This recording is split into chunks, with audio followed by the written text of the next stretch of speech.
Hello useful people, welcome back to my YouTube channel. My name is Itogu, and if this is your first time of watching any of my videos, don't forget to hit the subscribe button below. I'm a Lagos-based YouTuber, as you guys know. I make videos about lifestyle, travel and freelancing, so if these are the kind of content that you'd like to see, don't forget to hit the subscribe button below. In today's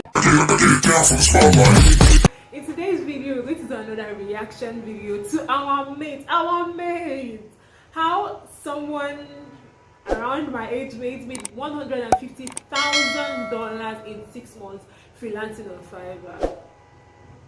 My account balance is just looking at me like, is this not your mate? How many heads does she have that she's making $150,000 in 6 months? How many heads does she have? And you, how much are you making in a month that you're here disturbing us on YouTube? Guys, calm down. In the last video that I uploaded, I talked about how I made my first $2,000 freelancing on Fiverr. I have made quite a lot of money on Fiverr, because I've been on the platform for more than a year. But I just talked about how I made my first $2,000, and you guys know that I don't only freelance on Fiverr, I also freelance on Upwork. And I made a video some time ago talking about how I made $1,000+ in 29 days freelancing on Upwork. Guys, as a freelancer, some days will be like, what's going on? And then some months you'll be like, it's a dry spell, nothing is going on. And that's okay. I think that's okay. If you make peace with the fact that that's okay, everything is going to be fine. But it's okay to know that sometimes some days will be good and some days will not be bad, and that's what the whole freelancing thing is about. In this video, I'm going to be reacting to Alex Fasolo. I hope I pronounce her name properly, because we're not about to murder her name, guys. Her name is Alex Fasolo. Her name is Alex Fasolo. I hope I really pronounce her name well. But let's just call her Alex. So, in November 2015, Alex was working in her job that she hated. She hated her job so much. I'm not going to put the link to the article on CNBC Make It below, because I'm subscribed to their YouTube channel and their blog. So whenever they make stuff like this, I'm very interested in how millennials are making money, investing their money and spending their money. I'm interested in content like this kind of financial related content. So I'm subscribed to CNBC Make It a Big. I'm going to put the link to this particular article in the description box so you guys can read and see how Alex is living her best life by freelancing on Fiverr. In November 2015 or something, that was a month she started living in NYC. NYC is New York City. I hope you guys know that. She was living in Brooklyn in New York City. So it made it a month of her living there. She hated her job so much. According to the article, she worked in public relations and she hated the job so freaking much.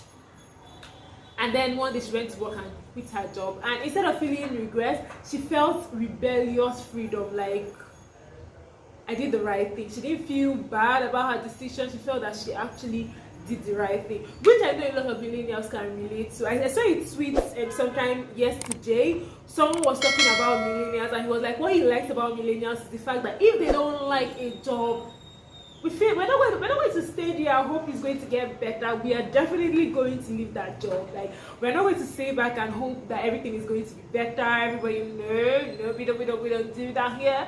Once we don't like a job, we are done with the job. I recently quit a job.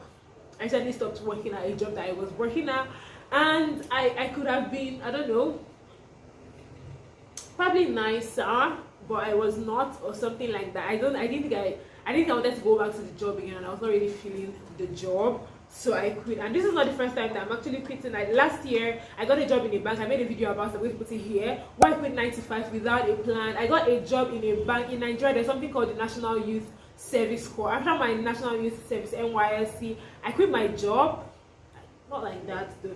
I got a job in a bank one week after my National Youth Service. National Youth Service Corps is something in Nigeria where after you graduate from uni or college, you have to serve your country for 1 year in a place that the government will post you to. So after that, then you get a job. The thing about this thing in Nigeria is that you might not be able to get a good job if you don't do that national youth service thing, because most jobs require a certificate of completion stating that you are done with the national youth service stuff. So when I was done with that job, with the national youth service thing, serving my country, I got a job 1 week later in a big bank here in Nigeria, which was exciting. My mother was so happy. It was like a miracle. I got a job. Oh my god, I thought I was going to be working in the bank again because I worked in it. But you guys need to go and watch that video though. Let's put it here. I put it in the description box so that you guys go and watch the video. But I made the video like 2 months ago, and I'm sure you guys have seen that video.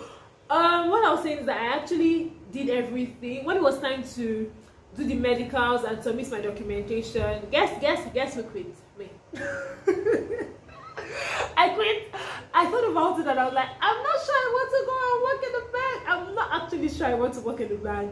So I quit. The guy on Twitter was saying that millennials, once they don't like a job, they finna quit the job. And that's the truth. So Alex, she's 25. She was 25. I don't know how old she is right now. But then she was 25 and she didn't like her job. She was frustrated as regards her job, and she just quit her job like that without having any backup plan, without having any 9 to 5. And that's exactly what I did. I quit my job without a 9 to 5. So she quit her job. I remember that in January of that same year, her mother told her about Fiverr and told her to join. Like, people are making money on Fiverr. She didn't really know what she was doing in her life. You know, after quitting your job, you start thinking, are you sure I made the right decision? Because when reality and adulting will set in, I know that you have bills to pay, probably house rent, you have electricity bill to pay, probably water bill, food, a whole lot of things that you need to buy. I think reality has a way of coming in and resetting your brain. That's what happened to Alex. She started regretting. She was like, did I make a mistake quitting my job? And let's read on.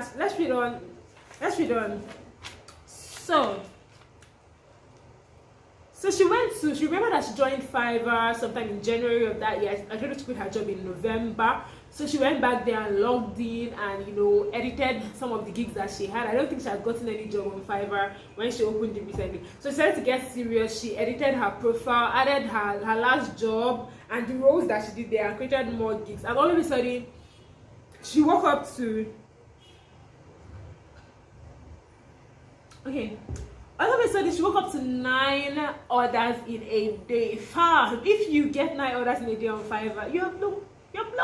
You should start pricing houses in Banana Island or maybe in San Francisco or somewhere that's really expensive, because you've blown. So she was able to make $100 the first day. Like, she woke up, saw 9 orders and made $100 the first day. Fiverr can be a bit tricky.